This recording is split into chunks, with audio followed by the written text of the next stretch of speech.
ലോകത്തെ മുഴുവൻ സുരക്ഷയുടെയും മനുഷ്യാവകാശത്തിന്റെയും പാഠങ്ങൾ പഠിപ്പിക്കാൻ നടക്കുന്ന അമേരിക്ക സ്വന്തം നാട്ടിലെ ജനങ്ങൾക്ക് സുരക്ഷയൊരുക്കാനാകാതെ വീണ്ടും വിറങ്ങലിച്ചു നിൽക്കുകയാണ്. മിഷിഗണിലും വിർജീനിയയിലുമായി അടുത്തിടെ നടന്ന രണ്ട് വ്യത്യസ്ത വെടിവെപ്പ് പരമ്പരകളിൽ 6 ജീവനുകളാണ് പൊലിഞ്ഞത്.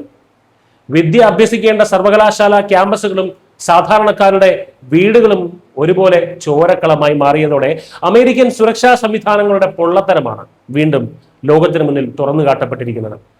മിഷിഗണിലെ മിസാക്കി കൗണ്ടിയിൽ നടന്ന ദാരുണമായ സംഭവത്തിൽ ഒരു കൗമാരക്കാരനും 4 മുതിർന്നവരുമടക്കം 5 പേരാണ് കൊല്ലപ്പെട്ടത്. വീടുകളിലും അടുത്തുള്ള കാട്ടുപ്രദേശത്തുമായിട്ടാണ് ഇവരുടെ മൃതദേഹങ്ങൾ കണ്ടെത്തിയത്. പ്രതിയായ 39-കാരൻ ചാഡ് ഹിഗ്മാനെ കണ്ടെത്താൻ പോലീസും ഹെലികോപ്റ്ററുകളും ഉൾപ്പെടെ വലിയ തോതിലുള്ള തിരച്ചിലാണ് നടത്തിയതെങ്കിലും പ്രദേശവാസികളാകെ ഈ സംഭവം വലിയ ഭീതിയിലാറ്റി കഴിഞ്ഞു. ഇതിനു പിന്നാലെയാണ് വിർജീനിയ സ്റ്റേറ്റ് യൂണിവേഴ്സിറ്റി ക്യാമ്പസിലും മറ്റൊരു വെടിവെപ്പ് ഉണ്ടാകുന്നത്. പുതിയ അധ്യയന വർഷം ആരംഭിക്കാൻ വിദ്യാർത്ഥികൾ ക്യാമ്പസിലേക്ക് മടങ്ങിയെത്തുന്ന നിർണായക സമയത്താണ് ക്വാഡ് അനക്സിന് സമീപം ആക്രമണം ഉണ്ടായതും 6 പേർക്ക് പരിക്കേറ്റതും. അമേരിക്കയെ വർഷങ്ങളായി വേട്ടയാടുന്ന തോക്ക് സംസ്കാരത്തിന്റെ ഏറ്റവും ഒടുവിലത്തെ ഇരകളാണിവർ.